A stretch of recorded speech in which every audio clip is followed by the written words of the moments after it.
You post something harmless, a selfie, a joke, a little life update.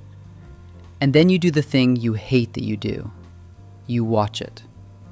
Not because you're vain, because you're scanning. Who liked it? Who didn't? Who viewed your story and said nothing? Whether your caption sounded confident or try-hard, whether you accidentally revealed too much, whether your face looked right, whether future you will regret current you. And if it starts to get attention, your stomach tightens. Because attention used to mean fun. Now it means exposure. Here's how it usually shows up. The first version is the two lives feeling. Public you is curated, careful, kind of hilarious. Private you is exhausted, quiet, and weird in a way you only show to two people, if that. You'll share a hot take, then delete it. You'll post, then archive. You'll start a thread, then remember screenshots exist, and suddenly your thumb develops self-preservation instincts. The second version is you craving connection while avoiding contact. You want to be known, but not inspected.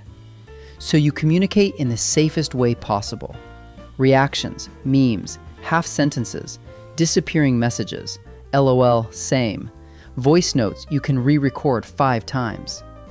You'll have the deepest conversation of your week at 1:17 a.m. through a screen, and then feel slightly hungover from it. And the third one? This is the one that hits hardest. You don't just manage what you share. You manage what you are. You start thinking of your identity like a profile. Is this brand consistent? Does this vibe match my last vibe? If I change my mind, will people think I'm fake? If I don't speak on something, will people think I'm evil? If I do speak, will I get dragged? You don't just live your life, you audition it.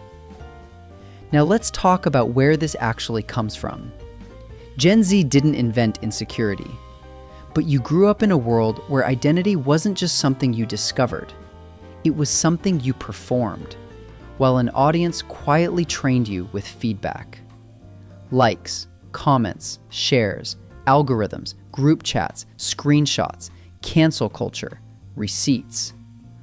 Old posts resurfacing like fossils from the cringy era of your soul. Psychologically, that does something specific. It turns self-expression into reputation management. Imagine trying to learn who you are while standing on a stage.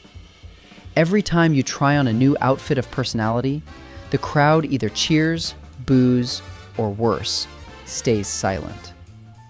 So your brain adapts. It starts asking, what version of me is safest to be? The first survival move is hypervigilance. That's your nervous system staying on alert for social danger. Not tigers, tone, context, misinterpretation. The what if they take it the wrong way spiral. It's not drama. It's a threat detector that got updated for the modern world. The second survival move is identity consolidation.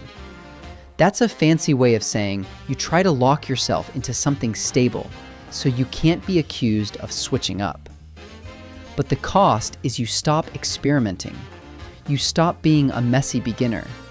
You stop changing your mind in public. And you start feeling like you have to be consistent instead of honest. And the third survival move is controlled intimacy. You want closeness, but closeness is risky when everything can be replayed. So you give people a version of you that's real, but not too real. Like letting someone into your house, but only into the living room that's already clean. But here's the part nobody talks about. This pattern isn't shallow, it's actually protective. Because if you grew up watching people get publicly humiliated for one screenshot, one bad joke, one awkward phase, your brain learned a rule. Privacy equals safety. So you crave privacy, but you also crave visibility, because visibility is how you find your people, your opportunities, your community. And now you're stuck in that emotional tug of war. You want to be perceived, but not pinned down. And that tension creates a weird kind of loneliness. You can be seen by thousands and still feel unknown.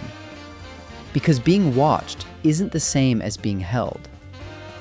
It also creates fatigue. Not "I stayed up too late" fatigue, identity fatigue. The constant low-level effort of thinking, "How will this look?" before you think, "How do I feel?" So what do you do with this?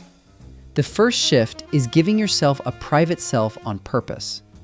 Not as a retreat, as a foundation. One place where you don't have to be legible. A journal, a note app nobody sees, a hobby you're bad at, a friend you don't have to impress. Something that reminds your nervous system, I exist even when I'm not being evaluated. The second shift is practicing small, low-stakes honesty. Not oversharing, just honesty. Saying, "I don't know yet." Saying, "I changed my mind." Saying, "I'm still figuring it out." That sentence is medicine for a generation that feels like it has to be fully formed to be allowed. And the third shift is learning to separate your worth from your record. Because the internet keeps receipts, but humans grow in chapters. You are allowed to be a person with drafts. You are allowed to be unfinished without being fraudulent. Here's what I want you to take away. If you feel like you're constantly performing while secretly craving invisibility, you're not broken. You're adapted.